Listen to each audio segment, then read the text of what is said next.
ഉൾപ്പെടെയുള്ള സംസ്ഥാനങ്ങളിൽ ബി ഇതര കക്ഷികൾ SIR സംബന്ധിച്ച് വലിയ വിമർശനങ്ങൾ ഉന്നയിക്കുന്നുണ്ട്. ബീഹാറിൽ നടത്തിയ തീവ്ര വോട്ടർ പട്ടിക പരിഷ്കരണവും അതു സംബന്ധിച്ച് അരങ്ങേറിയ നാടകീയ രംഗങ്ങളുമാണ് പ്രതിപക്ഷ പാർട്ടികൾക്ക് ആശങ്കയുണ്ടാക്കുന്നത്. ബീഹാറിൽ തീവ്ര വോട്ടർ പട്ടിക പരിഷ്കരണത്തിന്റെ പേരിൽ 65 ലക്ഷം പേരെയാണ് വോട്ടർ പട്ടികയിൽ നിന്നും ഒഴിവാക്കിയത്. മരണപ്പെട്ടു എന്ന് അടയാളപ്പെടുത്തി വോട്ടർ പട്ടികയിൽ നിന്ന് നീക്കം ചെയ്ത ആളുകൾ ജീവനോടെ സുപ്രീം കോടതിയിൽ ഹാജരാവുന്ന കാഴ്ചയ്ക്കും രാജ്യം സാക്ഷ്യം വഹിച്ചു. പിന്നോക്ക, ദളിത്, ന്യൂനപക്ഷ വോട്ടർമാർ ഭൂരിപക്ഷമുള്ള ബൂത്തുകളിൽ വലിയ വെട്ടിനിരത്തലുകൾ നടന്നു എന്ന ആരോപണങ്ങളും ബീഹാറിൽ നിന്ന് ഉയർന്നു കേട്ടു. ബീഹാറിലെ തീവ്ര വോട്ടർ പട്ടിക പരിഷ്കരണത്തിൽ പലതവണ സുപ്രീം കോടതി ഇടപെടുന്ന സാഹചര്യവും ഉണ്ടായി. വോട്ട് പുനഃസ്ഥാപിക്കേണ്ട രേഖകളിൽ ആധാർ ഉൾപ്പെടുത്തിയതും സുപ്രീം കോടതിയുടെ ഇടപെടലിലൂടെ മാത്രമാണ്.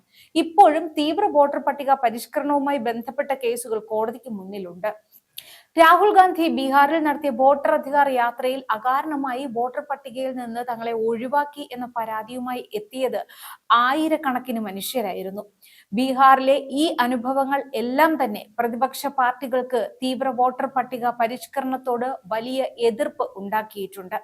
BJPക്ക് വേണ്ടി തെരഞ്ഞെടുപ്പ് കമ്മീഷൻ SIRനെ ആയുധമാക്കുന്നു എന്ന വിമർശനങ്ങൾ പോലും പലകുറി ബീഹാറിൽ ഉയർന്നു.